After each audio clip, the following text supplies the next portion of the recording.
എല്ലാവർക്കും നമസ്കാരം. നമ്മുടെ പുതിയൊരു വീഡിയോയിലേക്ക് എല്ലാവർക്കും സ്വാഗതം. നമ്മൾ ഇന്ന് ഡിസ്കസ് ചെയ്യുന്നത് സുപ്രീം കോടതി ഇമ്പോർട്ടൻ്റ് ആയിട്ടുള്ള ജഡ്ജ്മെൻറ്റ്സ് ആണ് നമ്മൾ ഡിസ്കസ് ചെയ്യുന്നത്. ഇത് വളരെ ഇമ്പോർട്ടൻ്റ് ആണ്. കാര്യം കഴിഞ്ഞ തവണത്തെ പേപ്പറിൽ 2 ചോദ്യം ഇതിൽ ഡയറക്റ്റ് ആയിട്ട് ചോദ്യങ്ങളുണ്ടായിരുന്നു. സോ ഇത്തവണ 2-3 ചോദ്യമൊക്കെ ഈസി ആയിട്ട് പ്രതീക്ഷിക്കാവുന്നതാണ്. സോ നമ്മൾ അധികം ഇൻട്രൊഡക്ഷൻ തരുന്നില്ല, നമ്മൾ നേരെ ക്വസ്റ്റ്യൻസിലേക്ക് കടക്കുവാണ്, അല്ലെങ്കിൽ നമ്മൾ നേരെ നമ്മുടെ കണ്ടന്റിലേക്ക് കടക്കുവാണ്. ഇത് ചെറിയ വീഡിയോ ആണ്, പക്ഷെ ഒരുപാട് കാര്യങ്ങൾ നമ്മൾ ഇതിനകത്ത് പറയുന്നുണ്ട്. സോ എല്ലാം നോട്ട് ചെയ്ത് വെക്കുക. തീർച്ചയായിട്ടും നിങ്ങൾക്ക് ഇത് യൂസ്ഫുൾ ആയിരിക്കും. സോ നമുക്ക് നേരെ നമ്മുടെ ജഡ്ജ്മെന്റ്സിലേക്ക് കടക്കാം. സോ ആദ്യം ഇവിടെ കൊടുത്തിരിക്കുന്ന AK ഗോപാലാണ്. AK ഗോപാലൻ ജഡ്ജ്മെന്റിനെ പറ്റി പറയുവാണെങ്കിൽ, സോ AK ഗോപാലൻ കേസ് 1950-ലായിരുന്നു ഈ ഒരു കേസ്.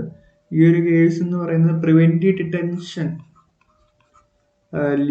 അതിന്റെ ലീഗാലിറ്റി ചോദ്യം ചെയ്തുകൊണ്ട് സമർപ്പിച്ച ഒരു കേസായിരുന്നു. പക്ഷെ അത് എന്താ പറയുക, സുപ്രീം കോടതി ഇതിന്റെ ജഡ്ജ്മെന്റ് പ്രകാരം പ്രിവെന്റീവ് ഡിറ്റൻഷൻ ലീഗലാണെന്ന് സുപ്രീം കോടതി വിധിക്കുകയുണ്ടായി. ഇപ്പം ആർട്ടിക്കിൾ 21 എന്ന right to life and personal liberty എന്ന ആർട്ടിക്കിൾ 21 വളരെ നാരോ ആയിട്ടാണ് ഈ ഒരു കേസ് ഇന്റർപ്രറ്റ് ചെയ്തത്. നമ്മൾ ഇതിനു മുമ്പ് ഒരു ക്ലാസ്സിൽ ഡ്യൂ പ്രോസസ് ഓഫ് ലോ എന്നൊരു കൺസെപ്റ്റിനെ പഠിച്ചു. സോ ഇതിനകത്ത് due process of law accept ചെയ്തിട്ടില്ല, അല്ലെങ്കിൽ ഇന്ത്യൻ കോൺസ്റ്റിറ്റ്യൂഷനിൽ എക്സ്പ്ലിസിറ്റ് ആയിട്ട് പറയാത്തൊരു കൺസെപ്റ്റാണ് due process of law. Procedure established by law എന്ന് പറഞ്ഞാൽ, അതായത് പ്രൊസീജിയറിൽ കൊടുത്തിരിക്കുന്ന കാര്യങ്ങൾ ഇവൻ ആർബിട്രറി ആണെങ്കിൽ പോലും അത് ലീഗലാണ് എന്ന് പറയുന്ന പ്രൊസീജിയർ എസ്റ്റാബ്ലിഷ്ഡ് ബൈ ലോ എന്നൊരു കൺസെപ്റ്റ് മാത്രമാണ് ശരിയെന്ന് അംഗീകരിക്കുന്ന, അല്ലെങ്കിൽ ഡ്യൂ പ്രോസസ് ഓഫ് ലോ എന്ന കൺസെപ്റ്റ് അംഗീകരിക്കാത്ത വളരെ നാരോ ആയിട്ട് article 21 right to life and personal liberty എന്ന കൺസെപ്റ്റിനെ ഇന്റർപ്രറ്റ് ചെയ്ത ഒരു കേസാണ് AK ഗോപാലൻ കേസ് 1950. സോ ഇതിനകത്ത് ഡ്യൂ പ്രോസസ് ഓഫ് ലോ അംഗീകരിച്ചിട്ടില്ല, അതുകൊണ്ടാണ് കട്ട് ചെയ്തിരിക്കുന്നത്. Due process of law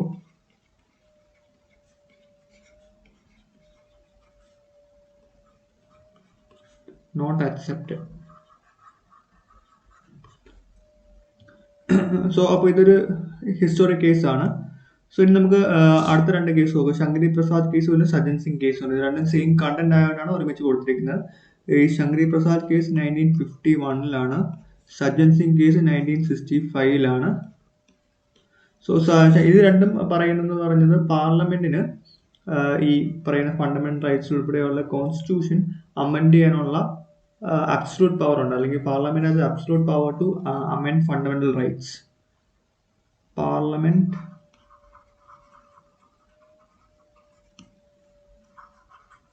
has absolute power to amend fundamental rights ആണ് FR. So fundamental rights parliament വിചാരിച്ചാൽ പാർലമെന്റ് അങ്ങ് അമെൻഡ് ചെയ്യുക. അതിന് അല്ല ഫണ്ടമെന്റൽ റൈറ്റ് സാക്രോസാങ്ക്ട് ആണെന്നോ അങ്ങനെയൊന്നും അല്ല. പാർലമെന്റിന് ലൈക്ക് ഒരു ബൈ ലോ വഴി ഈസി ആയിട്ട് ബൈ ആർട്ടിക്കിൾ 368 വഴി ഈസി ആയിട്ട് ഫണ്ടമെന്റൽ റൈറ്റ്സ് അമെൻഡ് ചെയ്യാൻ പറ്റും എന്ന് വിധിച്ച 2 കേസുകളാണ് ശങ്കരി പ്രസാദ് കേസും സജ്ജൻ സിംഗ് കേസും. ഇനി നമുക്ക് ബർബറി കേസിലേക്ക് പോകാം. ബർബറി കേസ് 1960-ലാണ് ഈ ഒരു കേസ് നടക്കുന്നത്. ഇതിന്റെ ഒരു ഇമ്പോർട്ടൻസ് എന്ന് പറയുന്നത്, ഈ ബർബറി കേസിലാണ് പറയുന്നത് preamble not a part of constitution എന്ന് വിളിച്ച ഒരു കേസാണ് Berubari case. Preamble not a part of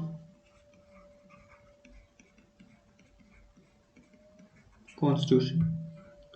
so 1960-ലാണ് preamble not a part of constitution എന്ന് വിളിച്ച ഒരു കേസാണ് ഈ ബർബറി കേസ് 1960. ഇപ്പം നമുക്ക് ഗോലക്നാഥ് കേസ് എന്താണെന്ന് നോക്കാം. ഗോലക്നാഥ് കേസ് 1967-ലാണ്. ഇതും വളരെ ഇമ്പോർട്ടൻ്റ് ആയിട്ടുള്ള കേസാണ്. നമ്മളിപ്പം നേരത്തെ പറഞ്ഞിരുന്നല്ലോ, ഈ പറയുന്ന ശങ്കരി പ്രസാദ് കേസ് സജ്ജൻ സിംഗ് കേസിനെ വേണ്ടി പറഞ്ഞിരുന്നു parliament has absolute power to amend fundamental rights എന്നായിരുന്നു ഈ പറയുന്ന കേസിലെ പ്രധാനപ്പെട്ട ഒരു ജഡ്ജ്മെന്റ്. പക്ഷെ നേരെ ഗോലക്നാഥ് കേസിലേക്ക് വരുമ്പോൾ അതങ്ങ് റിവേഴ്സ് ചെയ്യുവാണ്. അതായത് parliament does not have the power to amend fundamental rights. പാർലമെന്റിന് ഫണ്ടമെന്റൽ റൈറ്റ്സ് അമെൻഡ് ചെയ്യാനുള്ള പവർ ഇല്ല എന്നാണ് ഗോലക്നാഥ് കേസിൽ വിധിച്ചത്.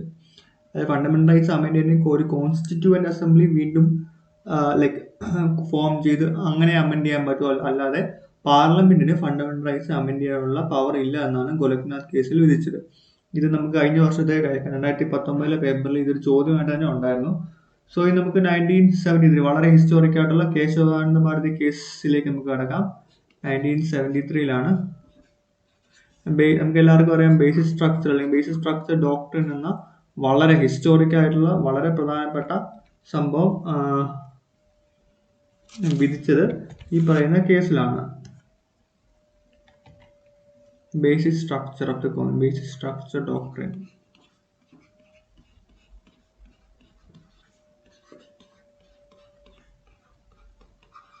അതുപോലെ തന്നെ preamble is A part of constitution എന്ന് പറയുകയുണ്ടായി. ഈ ബേസിക് സ്ട്രക്ചർ ഡോക്ട്രിൻ എന്ന് നമുക്കറിയാം, അതായത് പാർലമെന്റിന് ഫണ്ടമെന്റൽ റൈറ്റ്സ് അമെൻഡ് ചെയ്യാം, പക്ഷെ ബേസിക് സ്ട്രക്ചറിൽ അല്ലെങ്കിൽ ബേസിക് സ്ട്രക്ചർ ഡോക്ട്രിനിൽ വരുന്ന ഭാഗങ്ങൾ, കോൺസ്റ്റിറ്റ്യൂഷനിലെ ഭാഗങ്ങൾ അല്ലെങ്കിൽ ഫണ്ടമെന്റൽ റൈറ്റ്സിലെ ഭാഗങ്ങൾ പാർലമെന്റിന് അമെൻഡ് ചെയ്യാനുള്ള കഴിവില്ല. അപ്പം പാർലമെന്റ് ലിമിറ്റഡ് ആയിട്ടുള്ള പവർ ഉണ്ട് ആർട്ടിക്കിൾ 360 ഒക്കെ ഉപയോഗിച്ചിട്ട്. പക്ഷെ ബേസിക് സ്ട്രക്ചറിലെ ബേസിക് ഡോക്ടർ അല്ലെങ്കിൽ ബേസിക് ഫീച്ചേഴ്സ് ആയിട്ട് വരുന്ന പ്രൊവിഷൻസ് പാർലമെന്റിന് അമെൻഡ് ചെയ്യാൻ പറ്റത്തില്ല. പക്ഷെ ബേസിക് സ്ട്രക്ചർ എന്ന് പറയുന്നത് വളരെ വേഗ് ആയിട്ടുള്ള ഒരു ഇതാണ്. അതായത് പിന്നീട് പല പല ജഡ്ജ്മെന്റ്സിൽ ബേസിക് സ്ട്രക്ചറിൽ എന്തൊക്കെ ഈ ബേസിക് സ്ട്രക്ചറിന്റെ ഭാഗമായി വരുന്നതെന്ന് സുപ്രീം കോടതി പറയുകയുണ്ടായി. സോ അപ്പോൾ ഇതും വളരെ വളരെ ഹിസ്റ്റോറിക് ആയിട്ടുള്ള ഒരു കേസാണ്. 13 ജഡ്ജസ് അടങ്ങിയ ബെഞ്ചാണ് ഈ കേസ് വിധിച്ചത്. ഇനി നമുക്ക് മേനക ഗാന്ധി കേസ് നോക്കാം. മേനക ഗാന്ധി കേസ് 1978 ആണ്. നമ്മൾ AK ഗോപാലൻ കേസിന്റെ കാര്യത്തിൽ പറയുകയുണ്ടായി. ആ കേസിനകത്ത് ഡ്യൂ പ്രോസസ് ഓഫ് ലോ എന്ന കൺസെപ്റ്റ് അംഗീകരിച്ചില്ല, അല്ലെങ്കിൽ ആർട്ടിക്കിൾ 21 വളരെ നാരോ ആയിട്ട് ജസ്റ്റ് ഒരു ഫിസിക്കൽ അസിസ്റ്റൻസ് മാത്രമാണ് റൈറ്റ് ടു ലൈഫ് എന്ന് ഉദ്ദേശിക്കുന്നത്. ആ രീതിയിൽ വളരെ നാരോ ആയിട്ട് ഇന്റർപ്രറ്റ് ചെയ്യുകയുണ്ടായി. പക്ഷേ സുപ്രീം കോടതി ആ തെറ്റ് അത് ഈ മേനക ഗാന്ധി കേസിലൂടെ മാറ്റുകയുണ്ടായി. മേനക ഗാന്ധി കേസ് സംഭവിച്ചെന്ന് പറഞ്ഞാൽ ആർട്ടിക്കിൾ 21 റൈറ്റ് ടു ലൈഫ് അല്ലെങ്കിൽ റൈറ്റ് ടു പേഴ്സണൽ ലിബർട്ടി എന്ന് പറയുന്നത് ഒരു മിയർ ഫിസിക്കൽ അസിസ്റ്റൻസ് മാത്രമല്ല, അതിനകത്ത് ഒരുപാട് കാര്യങ്ങൾ, റൈറ്റ് ടു ഡിഗ്നിറ്റി അല്ലെങ്കിൽ റൈറ്റ് ടു അങ്ങനെ ഒരുപാട് കാര്യങ്ങൾ നമ്മൾ ഈ ഒരു കേസിൽ മിയർ ഫിസിക്കൽ അസിസ്റ്റൻസ് മാത്രമല്ല, ബാക്കിയുള്ള right to air, right to quality food അല്ലെങ്കിൽ റൈറ്റ് ഹൗസിങ്. ഇപ്പം നമ്മൾ നിലവിൽ പറയുകയാണെങ്കിൽ ആർട്ടിക്കിൾ 21 ഭാഗമാണ് ഒരുപാട് കാര്യങ്ങളുണ്ട്. പക്ഷെ ആ ഒരുപാട് കാര്യങ്ങളുടെ ആ ഒരു വാതിൽ തുറന്ന് ഈ ഒരു പർട്ടിക്കുലർ കേസാണ്. അതായത് ആർട്ടിക്കിൾ മിയർ ഫിസിക്കൽ അസിസ്റ്റൻസ് മാത്രമല്ല, മറ്റു ഒരുപാട് ഡയമെൻഷൻസ് ഈ right to life and personal liberty എന്ന സംഭവത്തിനുണ്ട് എന്നൊരു ജഡ്ജ്മെന്റ് ഈ മേനക ഗാന്ധി കേസിലാണ് വന്നത്. സോ അതിലാണ് due process of law apply ചെയ്തത്. ഇതിനു മുമ്പ് പ്രൊസീജിയർ എസ്റ്റാബ്ലിഷ് ബൈ ലോ മാത്രമാണ് ഉണ്ടായിരുന്നത്, അല്ലെങ്കിൽ അക്സെപ്റ്റ് ചെയ്ത് റെക്കഗ്നൈസ് ചെയ്തിരുന്നത്. ഇപ്പം ഡ്യൂ പ്രോസസ് ഓഫ് ലോ എന്ന കൺസെപ്റ്റും ഇന്ത്യൻ കോൺസ്റ്റിറ്റ്യൂഷന്റെ ഭാഗമായത് 1978 മേനക ഗാന്ധി കേസ് വഴിയാണ്. ഇനി നമുക്ക് മിനർവ മിൽസ് കേസ് എന്താണെന്ന് നോക്കാം. 1980 ആണ്. വാമൻ റാവു കേസ് 1981 ആണ്. ഇതിന്റെ ബേസിക് സ്ട്രക്ചർ ഡോക്ട്രിൻ എന്ന സംഭവം കുറേ കൂടെ സ്ട്രെങ്തൻ ചെയ്യും. അതിനെ റിലേറ്റ് ചെയ്തിട്ട് ഇപ്പം പാർലമെന്റ് 1-2 പ്രധാനപ്പെട്ട അമെൻമെന്റ്സ് കൊണ്ടുവന്നത് അത് ബേസിക് സ്ട്രക്ചറിന് വയലേറ്റ് ചെയ്യുന്നെന്ന് പറഞ്ഞുകൊണ്ട് ഈ 2 കേസുകളിലൂടെ അത് അൺകോൺസ്റ്റിറ്റ്യൂഷണൽ ആണെന്ന് കോടതി വിധിക്കുകയുണ്ടായി. സോ ബേസിക് സ്ട്രക്ചർ ഡോക്ട്രിൻ എന്ന ഒരു സംഭവം അല്ലെങ്കിൽ എന്നൊരു കൺസെപ്റ്റിനെ സ്ട്രെങ്തൻ ചെയ്യുന്ന 2 കേസാണ് മിനർവ മിൽസ് കേസും വാമൻ റാവു കേസും. അതിലെ വാമൻ റാവു കേസിൽ പ്രധാനപ്പെട്ട മറ്റൊരു കാര്യം എന്ന് പറയുന്നത് വാമൻ റാവു കേസാണ്. ഇപ്പൊ കേശവാനന്ദ ഭാരതി കേസിൽ ബേസിക് സ്ട്രക്ചർ എന്നൊക്കെ ഇത് കൊണ്ടുവന്നല്ലോ. സോ ആ ജഡ്ജ്മെന്റിന്റെ ഡേറ്റ് എന്ന് പറയുന്നത് April 24, 1973 ആണ്. April 24, 1973. അപ്പൊ ഇതാണ് ഒരു കട്ട് ഓഫ് ഡേറ്റ് ആയിട്ട് വാമൻ റാവു കേസിൽ കോടതി വിധിക്കുകയുണ്ടായി. കട്ട് ഓഫ് ഡേറ്റ് എന്തിന്റെ കട്ട് ഓഫ് ഡേറ്റ് ആണെന്ന് ഞാൻ പറയാം.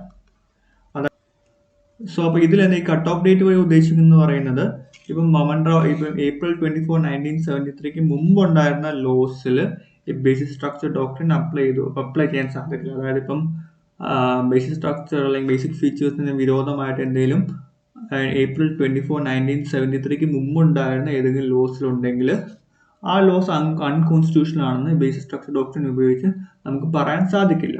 സോ April 24, 1973 ശേഷമുള്ള പ്രൊവിഷൻസിനെ മാത്രമാണ് ബേസിക് സ്ട്രക്ചർ ഡോക്ട്രിൻ എന്ന സംഭവം അല്ലെങ്കിൽ ആ കൺസെപ്റ്റ് അപ്ലൈ ചെയ്യാൻ സാധിക്കും, അല്ലെങ്കിൽ അതുവഴി നമുക്ക് അത് ഇന്റർപ്രറ്റ് ചെയ്യാൻ സാധിക്കും. ഇതാണ് വാമൻ റാവു കേസിൽ പറഞ്ഞ മറ്റൊരു കാര്യം. ഇനി മറ്റൊരു പ്രധാനപ്പെട്ട കാര്യം ഷാബാനോ കേസാണ്. ഇപ്പം യൂണിഫോം സിവിൽ കോഡിനെ പറ്റി ഒരുപാട് ചർച്ചകൾ നടക്കുന്നുണ്ട്. സോ അതിനെ ചുറ്റിപ്പറ്റിയുള്ള സംഭവമാണ് ഈ പറയുന്ന ഷാബാനോ കേസ്. ഷാബാനോ കേസിൽ വന്ന വിധി എന്ന് പറയുന്നത് like Muslim woman right to alimony. Alimony എന്ന് പറയുന്നത് ഡിവോഴ്സിൽ നമുക്ക് കിട്ടുന്ന ലൈക്ക് വുമണ് കൊടുക്കേണ്ട ഒരു പൈസയുണ്ട്, അല്ലെങ്കിൽ മെയിൻ്റനൻസ് അലവൻസ് എന്നൊക്കെ പറയത്തില്ലേ.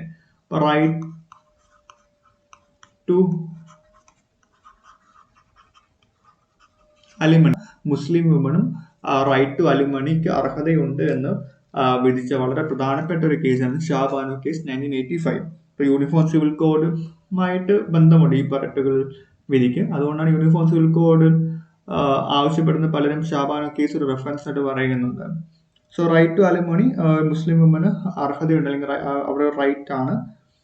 ഡിവോഴ്സ് ചെയ്യപ്പെട്ട മുസ്ലിം വുമന്റെ ഒരു റൈറ്റ് ആണെന്ന് പറയപ്പെടുന്ന കേസാണ് ഷാബാനോ കേസ് 1985. ഷാബാനോ കേസിൽ മറ്റൊരു കാര്യം കൂടെ പറയുന്നുണ്ട്. Code of criminal procedure 1973 irrespective of religion എല്ലാവർക്കും ബാധകമാണ് എന്ന് പറയുകയുണ്ടായി ഷാബാനോ കേസിൽ. സോ ഷാബാനോ കേസിനെ കൗണ്ടർ ചെയ്തുകൊണ്ട് അന്നത്തെ ഗവൺമെന്റ് 1986 ഈ മറ്റൊരു ആക്ട് വഴി ഷാബാനോ കേസിനെ ലൈക്ക് നള്ളിഫൈ ചെയ്യാൻ ശ്രമിച്ചിരുന്നു. ആ ആക്ടിന്റെ പേരെന്ന് പറയുന്നത് Muslim woman protection on divorce act 1986 എന്നാണ് ആ പർട്ടിക്കുലർ ആക്ടിന്റെ പേര്. രാജീവ് ഗാന്ധി ഗവൺമെന്റ് ആണ് ആ ആക്ട് ഇൻട്രൊഡ്യൂസ് ചെയ്തത്. സോ അടുത്ത കേസ് ഇന്ദ്രാസോനി കേസാണ്. ഇന്ദ്രാസോനി കേസ് 1992 ആ ജഡ്ജ്മെന്റ് വന്നത്. അതെന്ന് പറഞ്ഞാൽ ആർട്ടിക്കിൾ 16(4) ആർട്ടിക്കിൾ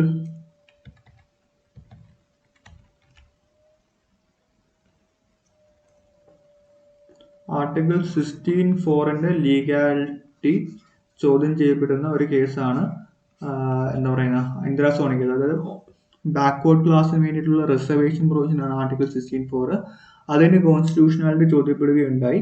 പക്ഷെ എന്നാൽ ആ കേസിൽ അത് കോൺസ്റ്റിറ്റ്യൂഷണൽ ആണ്, അല്ലെങ്കിൽ 27% റിസർവേഷൻ ഫോർ OBC എന്ന ഗവൺമെന്റ് കൊണ്ടുവന്ന ആ സമയത്ത് ഗവൺമെന്റ് കൊണ്ടുവന്ന ആ ഒരു പ്രൊവിഷൻ അത് വാലിഡ് ആണ്, അത് കോൺസ്റ്റിറ്റ്യൂഷണൽ ആണ്, അല്ലെങ്കിൽ അത് ലീഗലാണ് എന്ന് കോടതി വിധിക്കുകയുണ്ടായി. പക്ഷെ കുറച്ച് കണ്ടീഷൻസ് ഒക്കെ കൊടുത്ത് ക്രീമിലിയർ പോലുള്ള പ്രൊവിഷൻസ് ഒക്കെ അതിന് ഒരു ലിമിറ്റേഷൻ കണ്ടീഷൻ ആയിട്ട് കൊടുത്തിരുന്നു.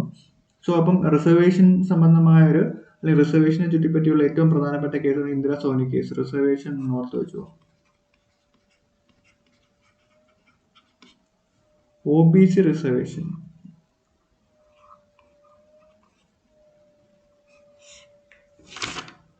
ക്ലിയർ ആയില്ലെന്ന് തോന്നുന്നു. ഞാൻ ഒന്നും കൂടെ എഴുതാം.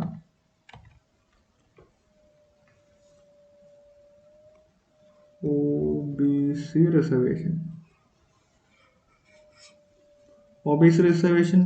സംബന്ധമായ ഏറ്റവും പ്രധാനപ്പെട്ട കേസാണ് ഇന്ദ്രാസോനി കേസ് 1992. ഇനി അടുത്ത വിശാഖ കേസ് അല്ലെങ്കിൽ വിശാഖ ഗൈഡ് ലൈൻസ് എന്നൊക്കെ ഒരുപാട് കേട്ടിട്ടുണ്ട്. അതിനെപ്പറ്റി പറയുകയാണെങ്കിൽ so Vishakha case 1997 Vishakha case judgement വരുന്നത്. പിന്നെ മാറ്റി വെച്ചിരിക്കാം. വിശാഖ കേസ് 1997 അത് sexual harassment at work place അത് പ്രതിരോധിക്കാൻ വേണ്ടിയിട്ടുള്ള കുറെ ഗൈഡ് ലൈൻസ് സുപ്രീം കോടതി ഈ കേസിലൂടെ വിശാഖ കേസിലൂടെ പറയുകയുണ്ടായി. വിശാഖ ഗൈഡ് ലൈൻസ് എന്നാണ് അറിയപ്പെടുന്നത്. അത് സെക്സ്വൽ ഹറാസ്മെന്റ്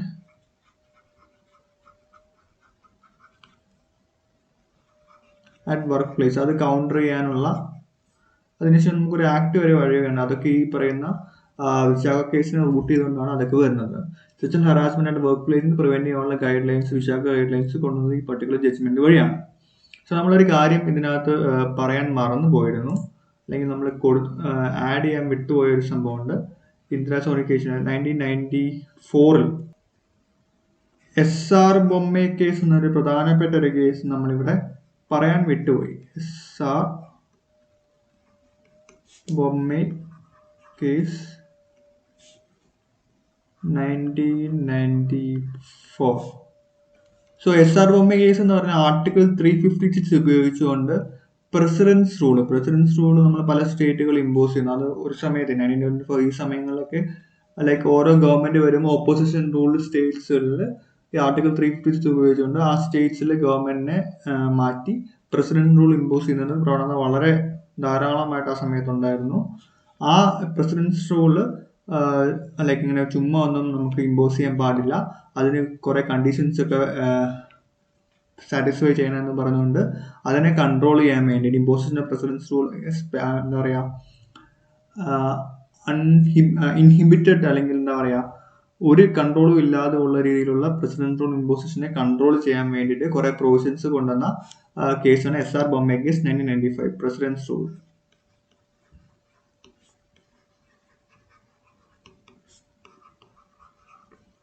ഇനിയിപ്പോൾ നമുക്ക് പ്രകാശ് സിംഗ് കേസ് നോക്കാം. പ്രകാശ് സിംഗ് കേസ് എന്ന് പറയുന്നത് 2006 ജഡ്ജ്മെന്റ് ആണ്. 2006 അത് പോലീസ് റിഫോംസ് ആണ് ഈ പ്രകാശ് സിംഗ് കേസിന്റെ ഹൈലൈറ്റ് എന്ന് പറയുന്നത്. പൊളിറ്റിക്കൽ ഇന്റർഫറൻസ് ഒക്കെ കുറച്ച് പോലീസിനെ കുറേ കൂടി ന്യൂട്രൽ അല്ലെങ്കിൽ പോലീസിനെ കുറേ കൂടി ഒരു പ്രൊഫഷണൽ ഫോഴ്സ് ആക്കാൻ വേണ്ടി ആക്കിയിട്ടുള്ള കുറെ കണ്ടീഷൻസ് അല്ലെങ്കിൽ ഗൈഡ് ലൈൻസ് ഈ പ്രകാശ് സിംഗ് കേസ് 2006 വഴി സുപ്രീം കോടതി കൊണ്ടുവരികയുണ്ടായി. അപ്പോൾ ഈ പ്രകാശ് സിംഗ് കേസിൽ ഒരുപാട് ഗൈഡ് ലൈൻസ് ഒക്കെ ഉണ്ട്. DGPമാർ അല്ലെങ്കിൽ SP-മാരൊക്കെ ടെന്യൂർ അങ്ങനെ ഒരുപാട് പ്രൊവിഷൻസ് ഉണ്ട്. അതിനെപ്പറ്റി നമ്മൾ ഈ ഒരു വീഡിയോയിൽ കൊടുക്കുന്നില്ല. സോ ജസ്റ്റ് അറിഞ്ഞിരുന്ന ആദ്യം പ്രകാശ് സിംഗ് കേസ് 2006 പോലീസ് റിഫോംസിനെ ചുറ്റിപ്പറ്റിയുള്ള കേസാണ് ഈ പറയുന്ന പ്രകാശ് സിംഗ് കേസ്. അതിനുശേഷം ഏറ്റവും പ്രധാനപ്പെട്ട കേസ് എന്ന് പറയുന്നത് അരുണാചൽ ഷൻബോഗ് കേസ് എന്നാണ്. അതിന്റെ പ്രൊണൗൺസിയേഷൻ എങ്ങനെയാണെന്ന് ഞാൻ വിചാരിക്കുന്നു. 2011 ഈ പറയുന്ന കേസ്. 2011 ജഡ്ജ്മെന്റ് പാസീവ് യുത്തനേഷ്യ ലീഗലാക്കിയ അല്ലെങ്കിൽ വിത്ത് സം സർട്ടൻ ലിമിറ്റേഷൻ അല്ലെങ്കിൽ വിത്ത് സർട്ടൻ കണ്ടീഷൻസ് ലീഗലാക്കിയ പാസീവ് അല്ലെങ്കിൽ right to die with dignity എന്നൊരു കൺസെപ്റ്റ് കൊണ്ടുവന്ന പാസീവ് യുത്തനേഷ്യ ലീഗലാക്കിയ കേസ് വളരെ ഹിസ്റ്റോറിക് ആയിട്ടുള്ള കേസാണ് Arunachal Shanbaug case. Legalised passive euthanasia എന്ന് പറഞ്ഞാൽ നമ്മളിപ്പം ഒരു വെജിറ്റേറ്റീവ് സ്റ്റേറ്റിലിരിക്കുന്ന അല്ലെങ്കിൽ ജീവിക്കാൻ അല്ലെങ്കിൽ ഒരു എന്താ പറയുക മെഡിക്കൽ എക്യുപ്മെന്റ്സിന്റെ സഹായത്തോടെ മാത്രം ജസ്റ്റ് ഒരു ജീവശവമായി ജീവിക്കുന്ന ഒരു വ്യക്തി അല്ലെങ്കിൽ അദ്ദേഹത്തിന് ഒരു തരത്തിലുള്ള ഓർമ്മയോ ബോധമോ ഒന്നും ഇല്ലാതെ ജസ്റ്റ് ഒരു ജീവൻ മാത്രം നിലനിർത്തി അങ്ങനെയുള്ള ആളുകളെ വളരെ എന്താ പറയുക ഇപ്പം നമ്മൾ മെഡിക്കൽ സപ്പോർട്ട് നമ്മൾ മാറ്റി അല്ലെങ്കിൽ വിഡ്രോ ചെയ്തുകൊണ്ട് എന്താ മരിക്കാൻ വിടുന്നൊരു അല്ലെങ്കിൽ അവർക്കൊരു right to die with dignity എന്നൊരു കൺസെപ്റ്റ് ഇൻട്രൊഡ്യൂസ് ചെയ്യുന്ന അല്ലെങ്കിൽ അങ്ങനെ ഒരു റൈറ്റ് കൊടുക്കുന്ന ഒരു കേസാണ് പാസീവ് യുത്തനേഷ്യ ലീഗലൈസ് ചെയ്തുള്ള അരുണാചൽ ഷൻബോഗ് കേസ് 2011. വളരെ ഹിസ്റ്റോറിക് ജഡ്ജ്മെന്റ് ആണ്. ലിലി തോമസ് കേസ് 2001 ഒരു കേസുണ്ട്. അത് ഈ ഹിന്ദു മാരേജുമായിട്ട് ബന്ധപ്പെട്ടൊരു കേസാണ്. അതായത് ഒരു ഭാര്യ ഉള്ളപ്പോൾ ഡിവോഴ്സ് ചെയ്യാതെ വീണ്ടും കല്യാണം കഴിക്കൽ അങ്ങനെ എന്തൊരു കേസാണ്. അത് എത്ര ഇമ്പോർട്ടൻ്റ് അല്ല, ജസ്റ്റ് ഹിന്ദു മാരേജ് ലോസുമായിട്ട് ബന്ധപ്പെട്ടൊരു കേസാണെന്ന് മാത്രം ഓർത്തിരുന്നാൽ മതി. ലിലി തോമസ് 2013 കേസ് പക്ഷേ ഇമ്പോർട്ടൻ്റ് ആണ്. 2013 ലിലി തോമസ് കേസ് ജഡ്ജ്മെന്റ് വളരെ ഇമ്പോർട്ടൻ്റ് ആണ്.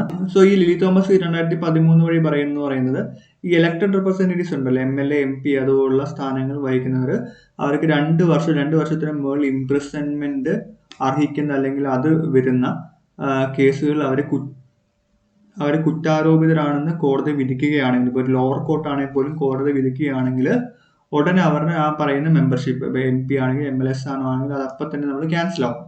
അല്ലാതെ അവർക്ക് ഇനിയിപ്പോൾ അപ്പീല് പോകാൻ നേരത്ത് അല്ലെങ്കിൽ അപ്പീല് പോകുന്ന വരെയുള്ള സമയമൊന്നും അവർക്ക് വീണ്ടും MLA അല്ലെങ്കിൽ MP ആയിട്ട് നിൽക്കാനുള്ള ഒരു പ്രൊവിഷനൊക്കെ നേരത്തെ ഉണ്ടായിരുന്നു. അതൊക്കെ ഇല്ല. ഇപ്പം 2 വർഷത്തിൽ കൂടുതലോ ഇംപ്രിസൺമെന്റ് വരുന്ന കേസുകൾ അവർ കൺവിക്ട് ചെയ്യപ്പെടുകയാണെങ്കിൽ ഉടനെ അവരുടെ മെമ്പർഷിപ്പ് പോകുന്ന അല്ലെങ്കിൽ MLA അല്ലെങ്കിൽ MP സ്ഥാനം ക്യാൻസൽ ചെയ്യപ്പെടുന്ന ജഡ്ജ്മെന്റ് ആണ് Lily Thomas case 2013 judgement. 2 year ഇംപ്രിസൺമെന്റിനാണെങ്കിൽ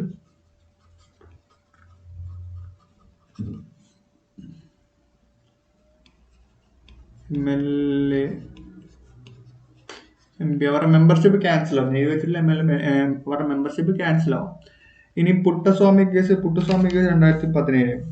അതെന്ന് പറയുന്നത് വളരെ പ്രധാനപ്പെട്ട കേസാണ്. നമ്മൾ ഓൾറെഡി നമ്മുടെ ക്വസ്റ്റ്യൻസിൽ, അതായത് നമ്മുടെ മോക്ക് ടെസ്റ്റിൽ നമ്മൾ ഡിസ്കസ് ചെയ്യുകയുണ്ടായി. അതെന്ന് പറയുന്നത് right to privacy fundamental right ആണെന്ന് ഡയറക്ട്ലി പറയുന്ന ഒരു right to privacy is intrinsic part of article 21 അല്ലെങ്കിൽ right to life and personal ലിബർട്ടിയുടെ ഇൻട്രിൻസിക് പാർട്ടാണ് റൈറ്റ് ടു പ്രൈവസി എന്ന് പറയപ്പെടുന്ന കേസാണ്. 2017 വളരെ ഹിസ്റ്റോറിക് ആയിട്ടുള്ള കേസാണ് Puttaswamy case. Right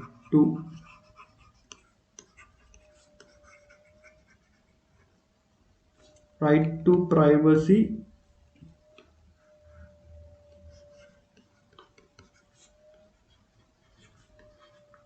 is a fundamental right and article 21. Article 19ന്റെ കൂടെയും വരുന്നുണ്ട്. ആർട്ടിക്കിൾ 21 പ്രധാന right to privacy is a part of right to life and personal liberty. എങ്കിൽ ഇൻട്രൻസിക് ആയിട്ട് ആ ഫണ്ടമെന്റൽ റൈറ്റ് ആണ്, right to privacy fundamental right ആണെന്ന് വിധി വന്ന കേസാണ് പുട്ടുസ്വാമി കേസ്. ഇനിയിപ്പം രണ്ട് judgment NALSA judgment, Navtej Singh Johar judgment ഉണ്ട്. ഇപ്പൊ നൽസ ജഡ്ജ്മെന്റ് ശരിക്കും പറഞ്ഞാൽ 2014 ജഡ്ജ്മെന്റ് ആണ്. നവോദയ് സിംഗ് ജഡ്ജ്മെന്റ് എന്ന് പറഞ്ഞാൽ 2018 ജഡ്ജ്മെന്റ് ആണ്.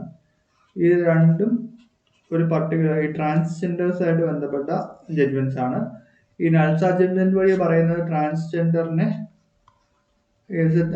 Recognise third gender. ഇപ്പം മെയിൽ ഫീമെയിൽ കൂടാതെ ഇപ്പം ട്രാൻസ്ജെൻഡർ തേർഡ് ജെൻഡർ ആയിട്ട് റെക്കഗ്നൈസ് ചെയ്ത ജഡ്ജ്മെന്റ് ആണ് ഈ പറയുന്ന NALSA judgment 2014. Transgender third gender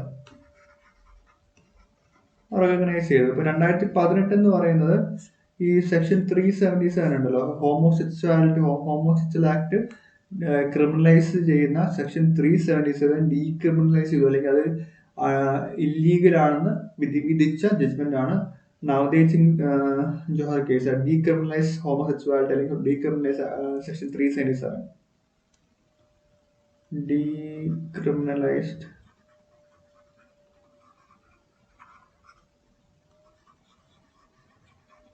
section 377 homosexuality. ഇത് ഹോമോസെക്ച്വാലിറ്റി ആയിട്ട് ബന്ധപ്പെട്ട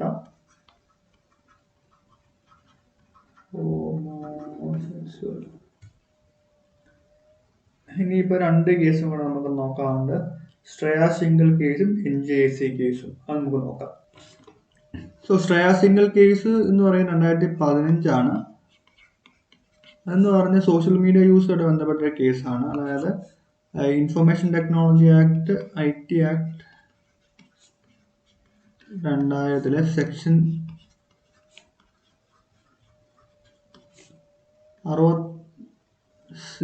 66A. സെക്ഷൻ 66A എന്ന് പറയുന്നത് സോഷ്യൽ മീഡിയയിലൂടെ അഭിപ്രായം പറയുമ്പോഴേക്കിന് ഇപ്പം പോലീസിനോ അല്ലെങ്കിൽ ഇത് വളരെ വേഗ് പ്രൊവിഷൻസ്, ഈ സെക്ഷൻ 66A വളരെ വേഗ് ആയിട്ടുള്ള പല പ്രൊവിഷൻസ് ഉപയോഗിച്ചിട്ട് ഇപ്പം അവർക്കെതിരെ കേസ് എടുക്കാൻ സാധിക്കും. സോ സോഷ്യൽ മീഡിയയിലുള്ള ഒരു അഭിപ്രായ സ്വാതന്ത്ര്യത്തെ വളരെ രീതിയിൽ ലിമിറ്റ് ചെയ്തിരുന്ന ഒരു പ്രൊവിഷനായിരുന്നു. സോ അപ്പോൾ അത് ഡീക്രിമിനലൈസ് ചെയ്ത വളരെ ഹിസ്റ്റോറിക് ആയിട്ടുള്ള ജഡ്ജ്മെന്റാണ് ശ്രേയ സിംഗിൾ കേസ് 2015. ഇനിയിപ്പോൾ NJAC കേസ് പറയുന്നത് 2015 ആണ്. അതെന്ന് പറയുന്നത് നാഷണൽ ജുഡീഷ്യൽ അപ്പോയിന്റ്മെന്റ്സ് കമ്മിറ്റി. ഇപ്പം കൊളീജിയം സിസ്റ്റത്തിന് പകരം സുപ്രീം കോടതിയിലും ഹൈക്കോടതിയിലെയും ജഡ്ജസിനെ അപ്പോയിന്റ് ചെയ്യാൻ വേണ്ടിയിട്ട് പുതിയൊരു സിസ്റ്റം എന്ന രീതിയിൽ നാഷണൽ ജുഡീഷ്യൽ അപ്പോയിന്റ്മെന്റ്സ് കമ്മിറ്റി എന്ന് പറയുന്ന പുതിയൊരു ബില്ല് നമ്മുടെ പാർലമെന്റിൽ ഇപ്പോഴത്തെ BJP ഗവൺമെന്റ് പാസ് ചെയ്യുകയുണ്ടായി. പക്ഷെ അത് അൺകോൺസ്റ്റിറ്റ്യൂഷണൽ ആണെന്ന് പറഞ്ഞുകൊണ്ട് സുപ്രീം കോടതി ബെഞ്ച് വിധിച്ച, അല്ലെങ്കിൽ ആ ഒരു പർട്ടിക്കുലർ ആക്ടിനെ ഇൻവാലിഡേറ്റ് ചെയ്ത ജഡ്ജ്മെന്റ് ആണ് NJAC ജഡ്ജ്മെന്റ് 2015. സോ ഇതും വളരെ ഇമ്പോർട്ടൻ്റ് ആണ്. അപ്പോൾ ഇത്രയൊക്കെയാണ് നമ്മൾ വളരെ പ്രധാന. ഒരു കേസും കൂടിയുണ്ട്, ഈ കൊയിലോ കേസ് എന്ന് പറയുന്ന കേസുണ്ട് 2007 COELHO. UPSCക്ക് ഒരു തവണ ചോദിച്ചൊരു കേസാണ്. മറ്റൊന്നുമില്ല, ഇതെന്ന് പറയുന്നത് ഈ 9th ഷെഡ്യൂളിൽ പലപ്പോഴും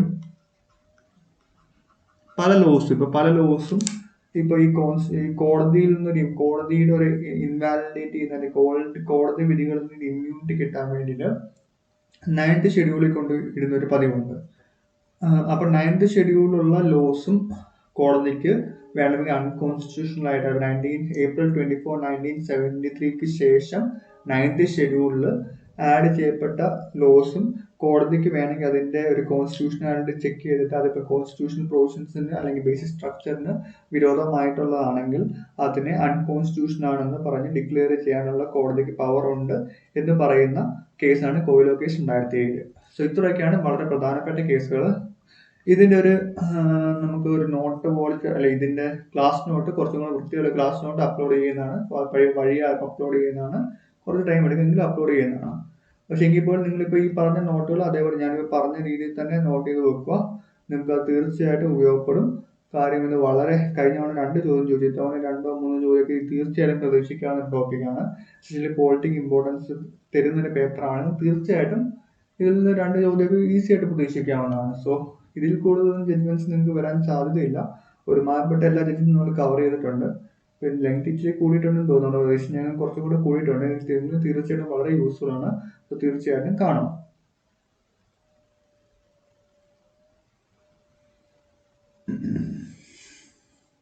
സോ നിങ്ങൾക്ക് ഈ വീഡിയോ ഇഷ്ടപ്പെടുവാണെങ്കിൽ തീർച്ചയായും ലൈക്ക് ചെയ്യുക, ഷെയർ ചെയ്യുക, സബ്സ്ക്രൈബ് ചെയ്യുക, പഠിക്കുക, നന്നായിട്ട് പ്രിപ്പയർ ചെയ്യുക. So thank you.